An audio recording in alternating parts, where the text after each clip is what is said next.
thanks for joining us.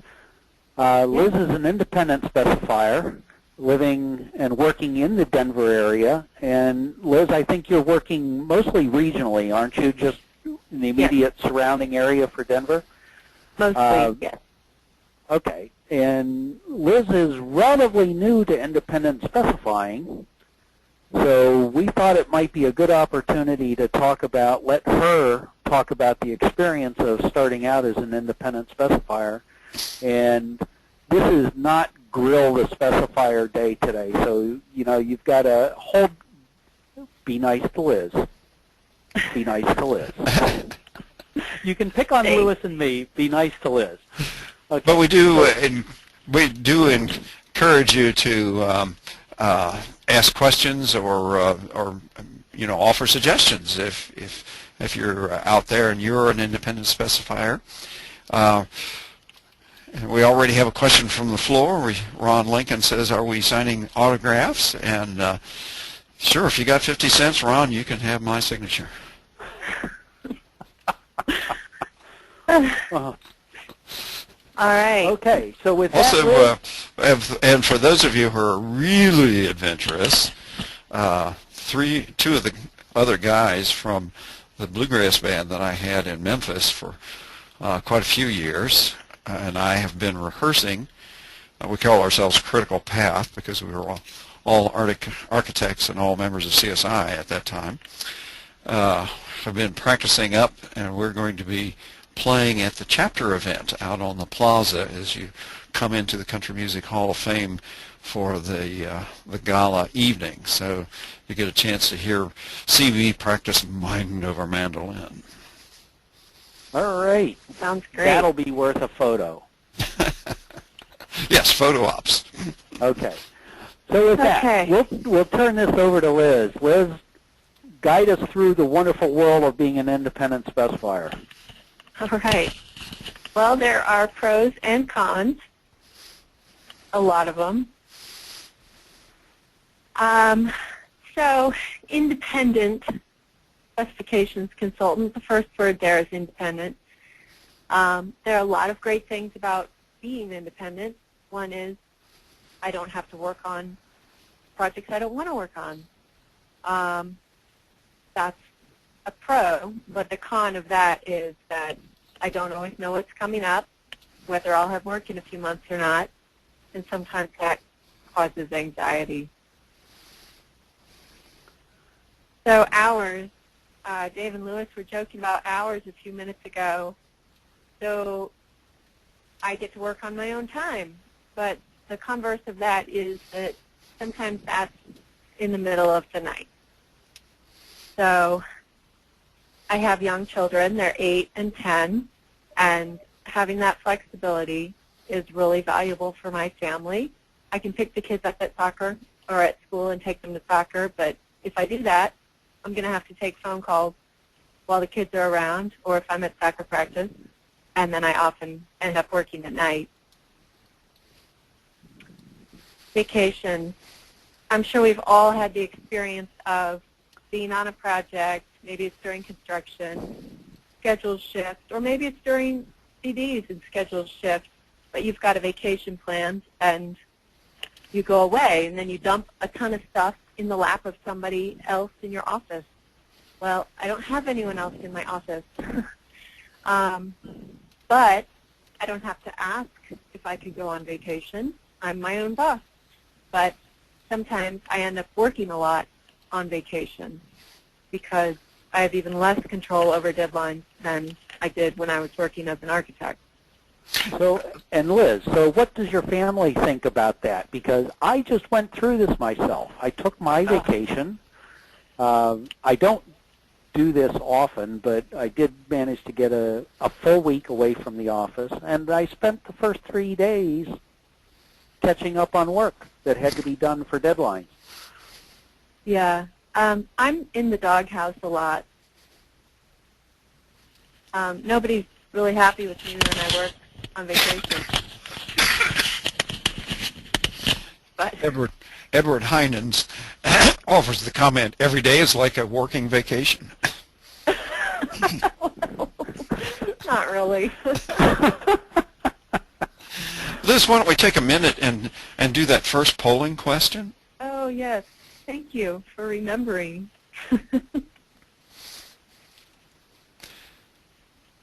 So, can everyone see the poll?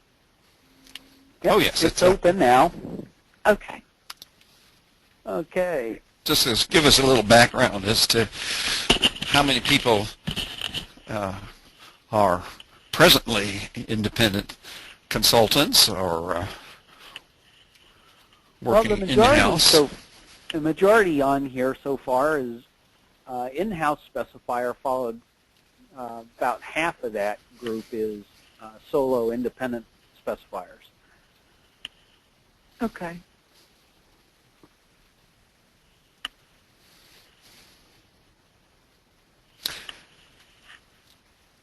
And Sheldon asked, well, how about the outhouse specifiers? Well, Right. I just called them something different. Renee Doktorczyk says, I give my clients a month notice and then close the office.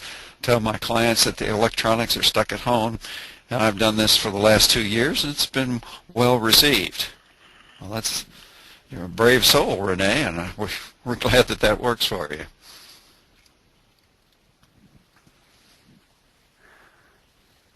Okay, Liz, back over to you. Okay. One of the dirty things about being in business for yourself, whatever you're doing. Right. So is all this flexibility worth it? Because there are all these business things that you have to do. And the first one is bookkeeping. I do my own invoicing and bookkeeping, and I enjoy this. Where did you learn that, Liz? Obviously, none of us learned those skills when we went through architecture school. I am self-taught. I didn't have very much bookkeeping to do when I started my own business, but then 5 months later, my husband started his own business. And he had a terrible business partner before he started his own firm, and I told my husband that I wasn't okay with his having his own business unless I did his book. So I have been doing his book for 5.5 years. Kevin O'Byrne asks, what software do you use for bookkeeping and invoicing? QuickBooks. Ah. And I like it. It's all I've ever used. It's what I use for my business and for my husband's law firm. He has 4 employees but no invoicing, and I have invoicing but no employees. It works for both.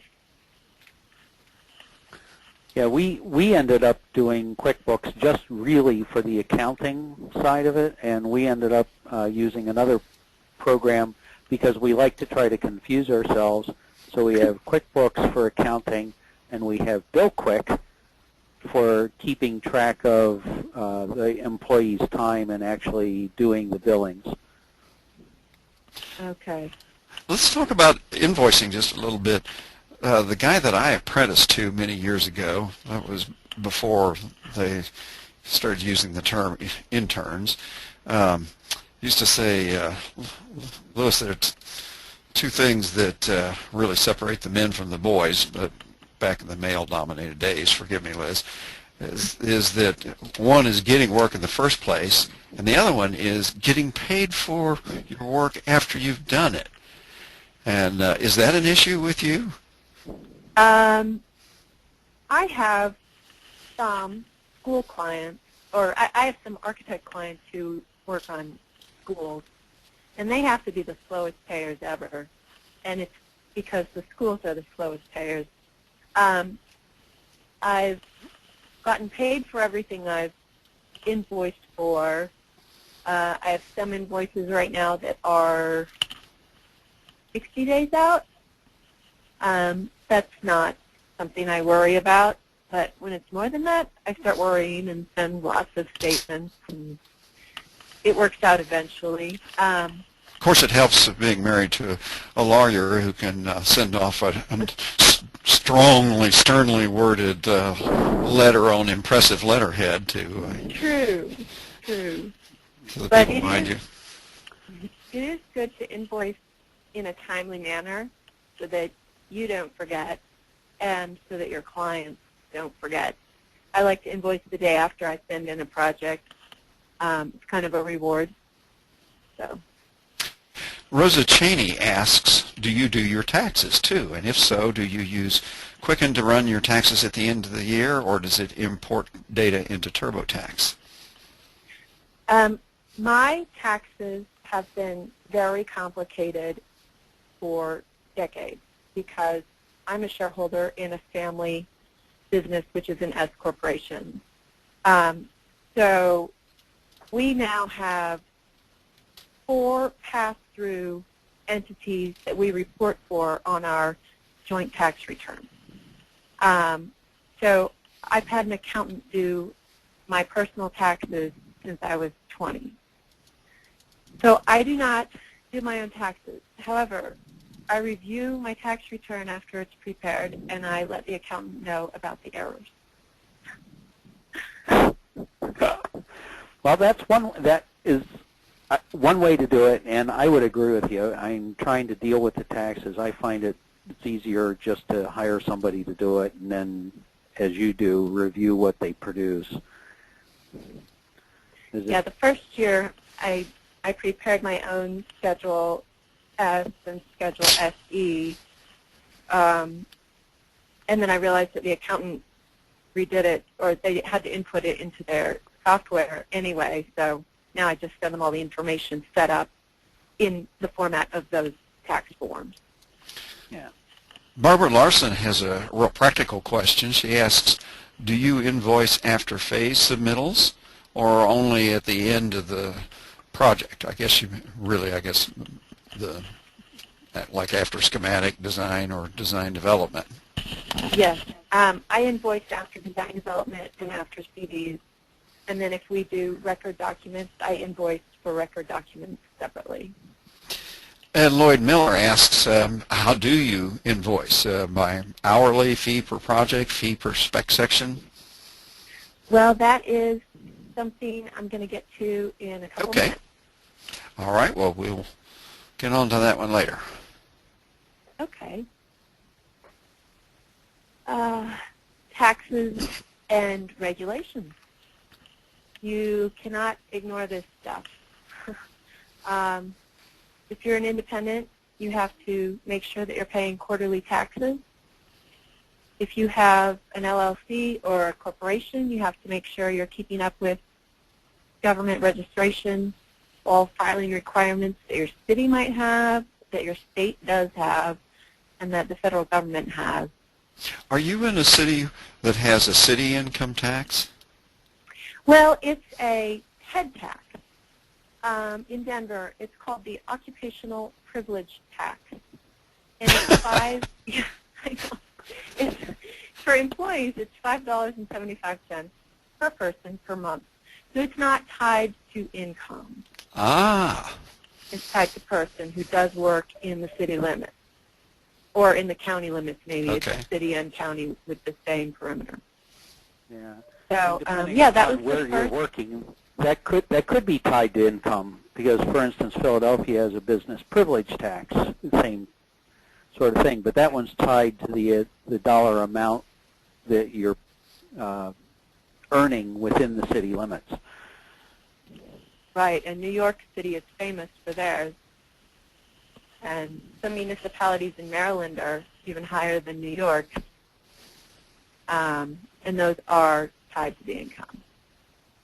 Denver's not, but it's your job as an independent to find out what you're responsible for paying and filing and all that.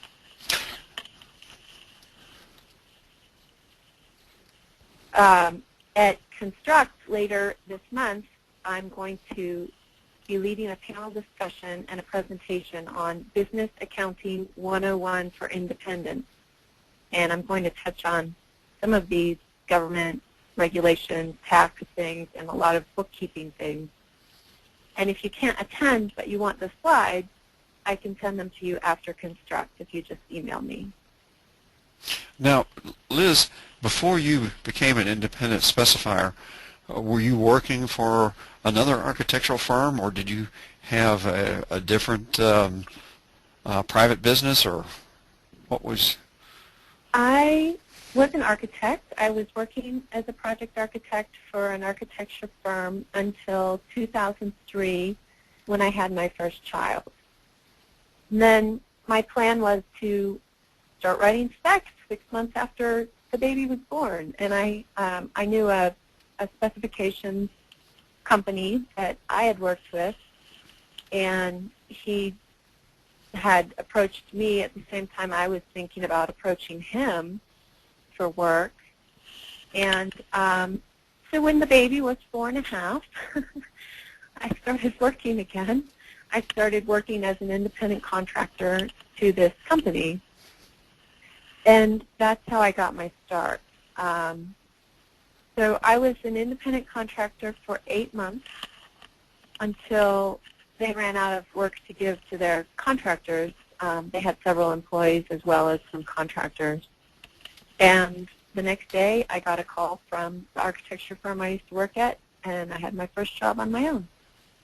Well, of course, being an independent contractor exposed you to being self-employed, in effect, then, so you had to learn some of these skills even before you started your own LLC. Well, I actually formed the LLC right when I started working. Okay. I see. Why don't we do the next polling question? Great.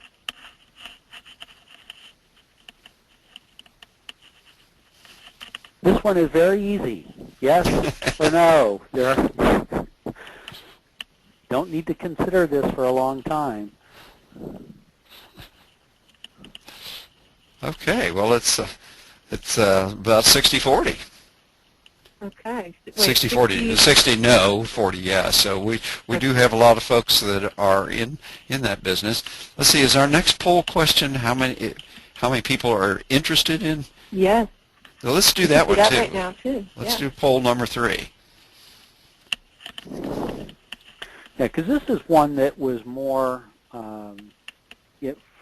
for how I got started was actually it was a conscious decision to go out and start as an independent, and actually had an excellent opportunity. It was one that, I mean, Liz, you mentioned being able to pick and choose your projects, and my experience was that the reason I got handed the first opportunity was because there was another independent specifier that actually told the architect no, that he couldn't do the project. So, and he recommended me. So the architect called me, and what I learned out later, I actually hired the person that recommended me eventually, but he never had another project with that architect. So something to consider when you do say no. Right. Well, the polls are in, and it's about 70-30 here, that 70% of our attendees are at least somewhat interested in maybe becoming an independent spec consultant at some point. And we have a comment from Mary Noe who says, I want to keep my options open, otherwise I like working at my firm. And there's a number of us that feel that way. Mm-hmm. Okay, Steve. When I write my fee proposals, I give a lump sum for each project phase. And I base my fees on how long I think the project should take me, how many hours the project should take, times my hourly rate. Now, I include a preliminary table of contents because I'm doing that work for myself to look at what sections are needed, how long do I think each one should take, and then it's easy to include that preliminary table of contents with my proposals for my prospective clients so that they have it, they can see what I've based it on, and then if the scope changes drastically, it's easy to ask for more fee. So my proposals are really detailed. When you're asked for a proposal, Liz, is that usually during DD phase, or is it sometime earlier? Because some of the proposals I get with, or the requests, I get without any drawings. Some I get block diagrams. And it's not always that I have a DD set, because they may need my budget number to include in their proposal to the owner. Right. Yes, that's a good point. Most of the time, I get something that's pretty good, something in pre-design that's pretty good, that either has a rendering from which I can make a lot of assumptions. Either we will have stucco and brick, or we will have EMU. You know, I can make some assumptions. And if one roof type switches out for another, it doesn't matter. But, you know, as long as I know there are going to be two roof types, then, you know, the scope doesn't change if they swap out asphalt shingles for metal roof, in my opinion, you know, for my purposes. Do you often get involved at the schematic level, and when you do you write a PPD, a preliminary project description? I don't. Some of my clients do a PPD at schematic. They have not asked me to provide that service. Sometimes I'm involved at schematic, but a PPD isn't part of the deliverables that the architect is giving to the owner or whatever. I have not done any substantial work on PPDs myself.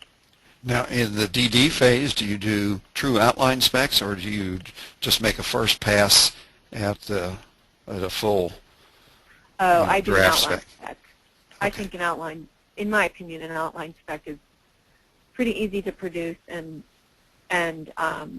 pretty useful, whereas a rough draft or a first draft of a full-length spec section is not very useful for anyone, in my opinion. We need to get caught up with some comments and questions. Yes, because you triggered a lot here. Wade Bevier, I hope your boss isn't listening, Wade, says that he works for a firm but has kept his LLC active as an independent specifier and gets some side work that way. Robert Matschullat says, what about product or material research? I think we'll probably talk about that later. Steve Groth says, if you base your fees on estimated hours, are you not charging merely for your time rather than value that you add to the project? Steve's is a good point. It's what the market will bear. There's that. And when I said how long I think the project should take me, the way that I look at that is, this is how long the work would take if I knew everything I should know and only had to research unusual things.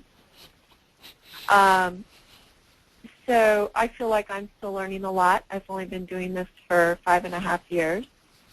I know we're all still learning a lot, but really I'm still learning a lot. So for me, I don't include time that I know I'm going to have to spend researching, yet again, tile installation. Because I should remember that from the last time I researched that, right? Sure. So, yeah.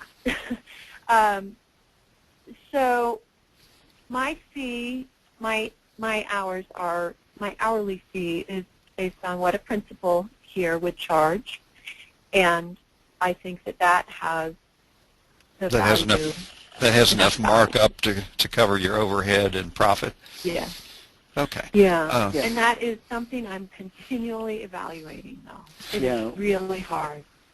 Yeah, one thing that I find myself doing is we do try to charge what we believe is a fair price, but still what the architect could possibly bear on the project. I personally, when I'm pricing, we do have our client factor. Don't tell any of my clients that. Oh yeah, I've got one of those too.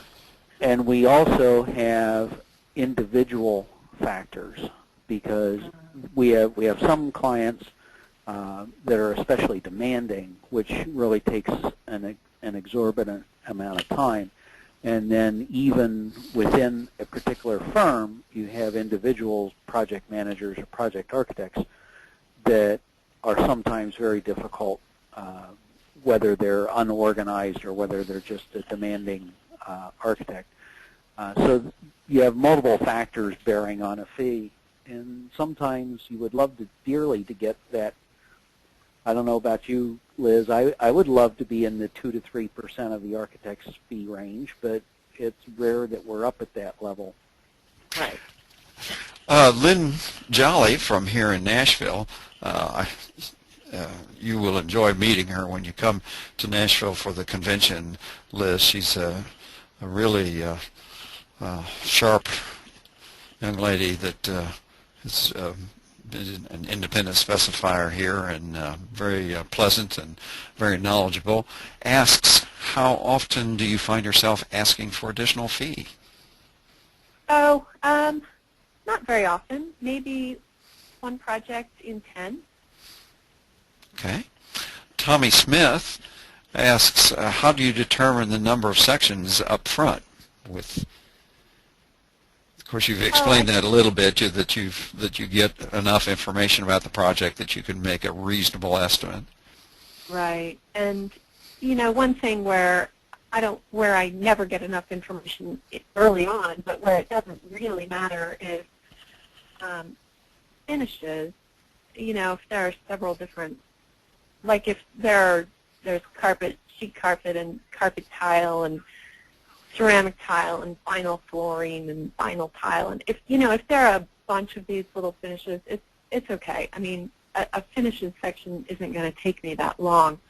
But if they add multiple types of exterior wall materials, it's going to take a while. But that's the kind of thing that shows up pretty early, and I often am aware of that before I submit a fee proposal. Now, one thing that maybe you're going to cover it later in the session that hasn't been asked, but I was interested in, is do you also act as the clearinghouse for other consultant specifications, MEP, structural, civil? That is to say, do you receive those on behalf of your client, check them to a certain extent to make sure that they look like they're reasonably complete, and put together the project manual, or do you only contribute to your client the architectural sections? I put together the project manual. I find that I'm much better at that than a project architect right before CDs get issued. Definitely. Yes, so definitely. It's just better for everyone if I do that, and I include fee for that work. Okay. Ann Baker asks a question, do you ever have a client say they don't have that much money in the budget for specs? That is to say, they're trying to cut your, got away from me. In other words, they're asking you to lower your fee proposal. Yes. One of my favorite clients did that on my first fee proposal. And he actually he didn't ask me to cut my fee. He just said it was a lot more than I expected. And I said, okay, let me know. And, a few days later he called back and he said, we want you to do the work. And pretty quickly they found out the value that I provided. Unfortunately, a lot of firms do not know what it costs them internally to do a set of specs, and so they have naive assumptions. Robert Metch. There are always some extenuating circumstances too, and I I love the one story where I had an architect, long-term client, proposing on a 400 square foot addition to an animal shelter. Oh. Publicly bid. Oh. Oh, yes. Yes, because it was an addition. In effect, they had one of everything. Yeah. It's just like get a set of specs that's as thick as one for a hotel. Oh, exactly, because you had a complete building shell, you had the interior partitions, you had the equipment that went with the kennel, and eventually I just told him, and fortunately our client never won the project. I said, I don't care what you put in, just please don't tell me what it is, and I'll write the spec for you. Robert Matschulat asks, what about services during construction? Do you review submittals or alternates or value engineering? I am going to get to some of that later. Okay. But I do want to talk about value engineering right now. One of the assumptions that I put in my proposals is that if value engineering happens after 90% CDs, it's additional services for me. Because by 90% CDs, you know, I'm pretty far along, and that means I'm backtracking if there are changes due to value engineering. Okay. But Larry I don't advise on value engineering. Larry Whitlock has a comment that we've partly discussed, but I think it's worth repeating. I've had a few architects call me, and the first thing they ask is how much it will cost.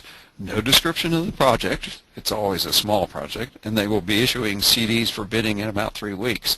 I tell them I can't give a proposal until I meet with them to discuss the scope of work, and that basically ends the conversation. How do you respond? Do you have those problems, and how do you respond?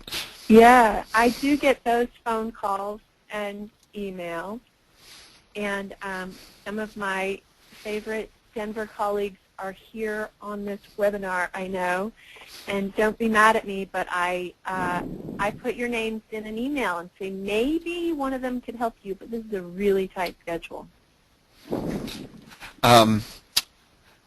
Chris Sanders asks, how do you sell your services to architects who might be inclined to use a master spec type product, that is to say a commercial master specification system, and just edit themselves?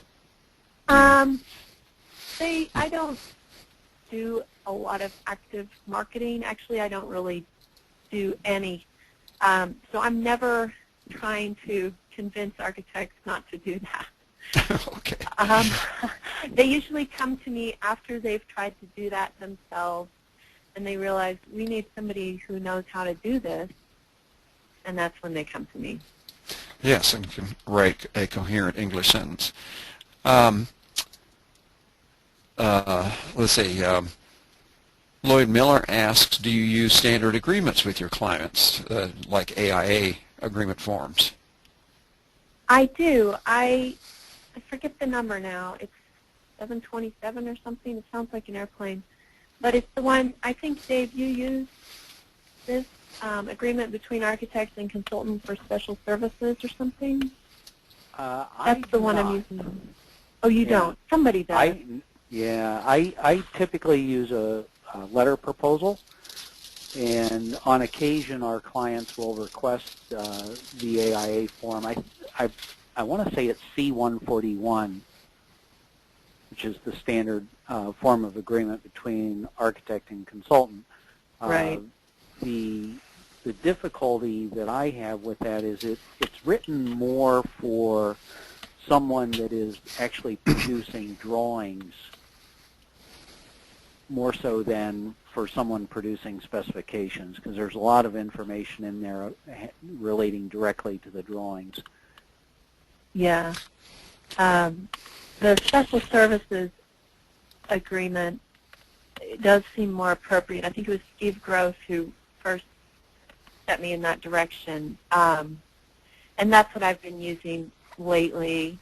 It's a pretty stripped down agreement, and I also attach my proposal to it as an attachment, so that gets incorporated into our agreement. Rosa Cheney asks, do you keep track of the exact hours you spend on each project to check whether the original fee was appropriate or not, so that you can inform your next fee proposal? This is one thing I am really weak on. I did that pretty well my first full year on my own, and since then I've fallen off the wagon on that. But I should start again, because when I first started doing it, it was actually quite depressing, and I think now it would be really much more informative and a lot less depressing. Sometimes you just don't want to know, do you? Tommy Smith asks, do you consider project delivery methods such as a fast track with multiple work packages in your fee proposal? Oh, yes. And if it's CMGC or CMAR, if there's a contractor on board, yeah, it's a lot more work. It's not less work, it's more work. So I do consider project delivery. And then I recently had my first design build project, and that was easier for the technical sections, but there was so much work I had to do in Division 1.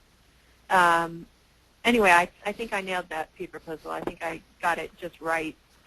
So basically it really wasn't any different from normal fee proposals, but Division 1 took a lot more time. Oh, one thing that I do is I do a full Division 1 at DD, although I do outline section for the technical sections at DD. So, so that extra time and extra fee went into DD on that project. Larry Whitlock observes that he finds that architects do not budget time or money when preparing for specs, when preparing their fee proposals. Clifford Martin asks, do you have any clients who want you to provide typical budget numbers for your services as opposed to a specific proposal? No, I don't. Okay. All right. Well, some of the other questions and comments I think we'll get to will be more appropriate in ensuing as we get a little further into the presentation. So why don't you go ahead? Okay. I will say that Ann Baker says that observes that AIA Form C747 is better suited to specifications consultants in her opinion. Yeah, that was okay. For the special services, right? That's what it is. Okay, thanks, Dan. Okay, clients.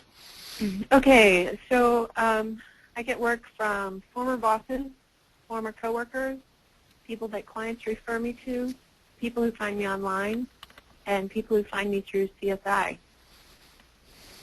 A favorite client found me through a product rep whom I had just met through CSI when I first joined CSI. So CSI is good for networking. It sure is. So marketing, I do a lot of things that function as marketing, but that's not actually why I do them. I blog, and it's kind of an outlet for me. My husband got tired of hearing it, right? so I write it down. So a secondary function of my blog is that it drives internet traffic to my website, which boosts my website's search engine results. So that's why so many people find me on the internet. CSI, I believe in the mission of CSI. I'm an active member because of the support and the education, but a secondary function of membership is networking. And CSI is where you and I first met, as I recall, right. wasn't it? Was it one of the academies? Yes. Indeed, I met Liz at Master Specifiers retreat year before last. That's right. So Twitter, I'm on Twitter for fun and for education, but I also use it to promote my blog posts when they come out, which drives people to my blog, which drives people to my website. And it also functions as a networking thing, more to keep in touch with people I already know and to meet new people to follow online. And LinkedIn has been a great source of excellent discussions in groups. If you're on LinkedIn and you haven't joined any groups, you really should look into this. CSI has a number of groups that have great topics. In fact, when I came up with someone suggested, I think it was Steve Gross, the agreement form 747, it was a LinkedIn group. That's where I went for help. I was like, what do I do? My client doesn't have a design build agreement, so how do I have an agreement with them? And it's just been a great thing to keep in touch with people. Larry Whitlock asks if you're a member of SCIP. Oh, Specifications, Consultants in Independent Practice. Yes. I'm going to mention SCIP at the end, but I love SCIP. It's a great support for independence. And not just for independents anymore either. Right. That any specifier is welcome to join. The independents are what the organization was designed for, but we are welcoming any in-house specifier also. Which helps greatly to support all of us, I think. So if you are independent and you are not getting enough work and you don't have a website, you should probably put up a website because it's kind of, I think it's like the first thing you need to do. So that's how people find me. And people find me because of search engine results, and search engine results are good because of my blog and all that. So I did my website myself quite inexpensively, and it does not look professional. That's fine. Someday I'll have a better website. So is there enough work? If you're on your own, do you have enough work? Is it good work? Is it the work you want to do? Oops, sorry. In the 5 years that I've been on my own, work has always come through. Sometimes I have more than enough work, and even on projects I'd like to work on, I have to say no. In the last few months, I gave away a great project. I hope one of my colleagues got it. I don't know. I never heard back from the person, the architect. But I end up turning work away several times a year, and sometimes it's projects I don't want, and sometimes it's projects I do want. But the thing with turning away projects you don't want, you're going to be available to do a good job on the next project that you do want when that comes through the door the next day or whenever. I've found that if I'm not spending time on the right now project, I'm available to do a great job when the right project comes through.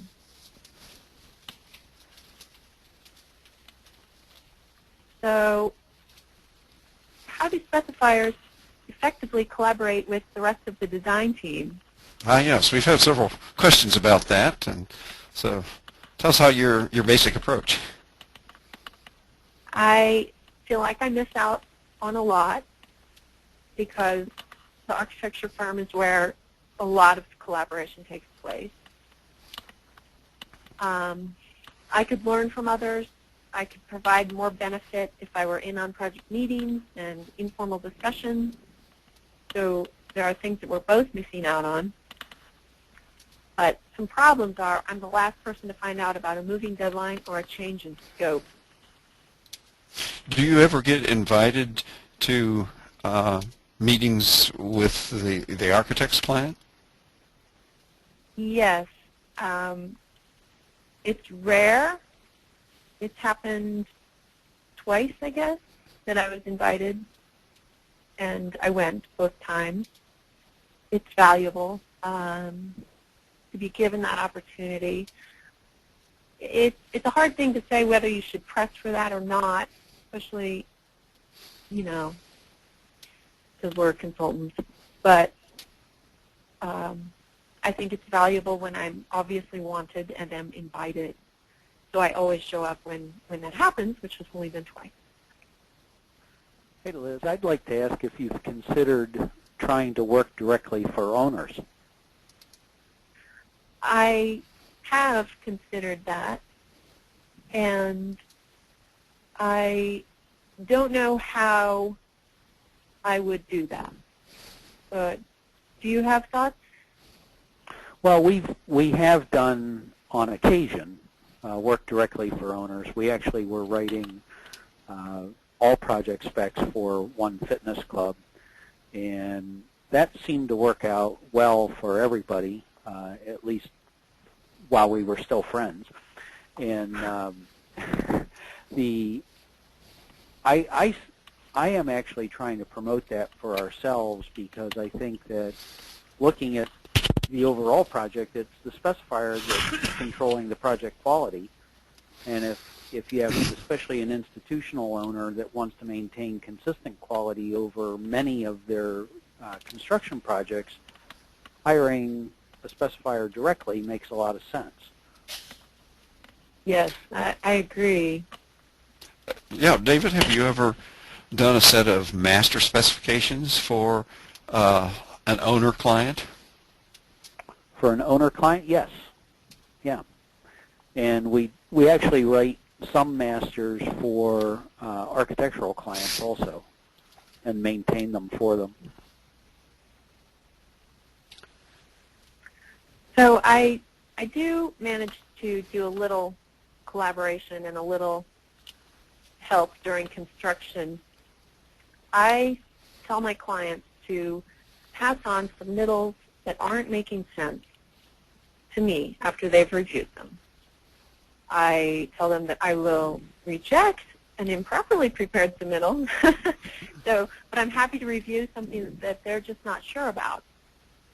And I feel like that's backing up what I wrote. We have a couple of questions. I want, if we could back up just a little bit more about the collaboration, the crosstalk, and obviously an in-house specifier, which I've been for most of my working career. Like Steve Groth asked about we typically have more immediate access to the rest of the architectural team.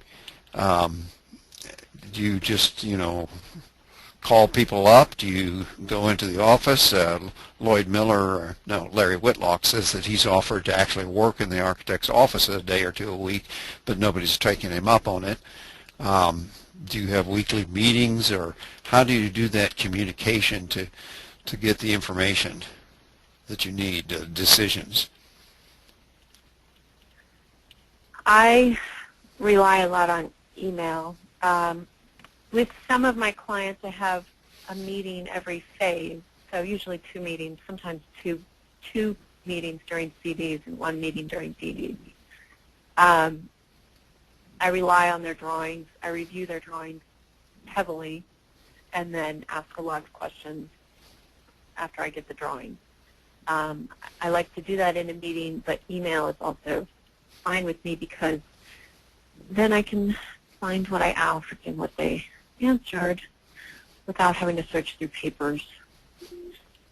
One of the things that I experienced as an in-house specifier was that one of the unwritten things in my job description is that I was a decision prod. You choose what curtain wall system you want.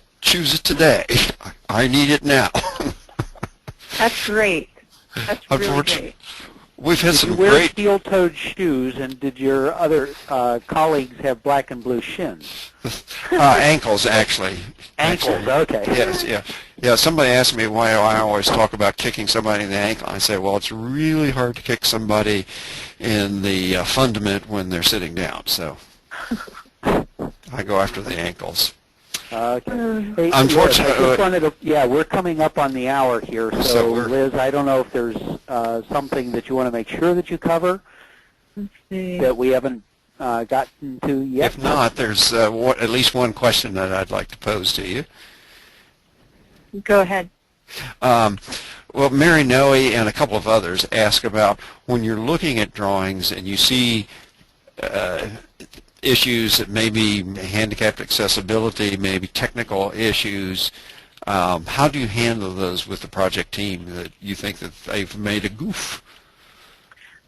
That's a good question. First I tell them they might want to look at it. And then if the same problem keeps showing up, then I tell them specifics about why I told them they might want to look at it. And Okay. sometimes I make suggestions.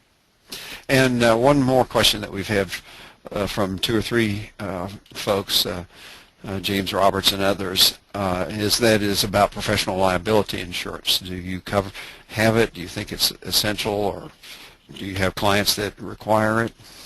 I do have it. I do think it's essential. I don't know if my clients require it or not because I'm the first one to bring it up all the time. And some of them, once I've had to get a certificate for a public school. And other times I've been asked, now what are your limits? So now I just write my limits into my proposal and I indicate that that's the maximum that I have. And do you limit that to the amount of your fee? I don't. Oh, you need to talk to your husband. You mean your liability? Yeah. Right, I don't. That's probably another whole hour discussion, right? Another time. There's one more survey question. I don't know if there's time to ask it. Okay. But it's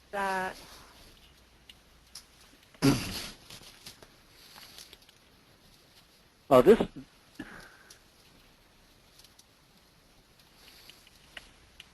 would be interesting to see where this goes.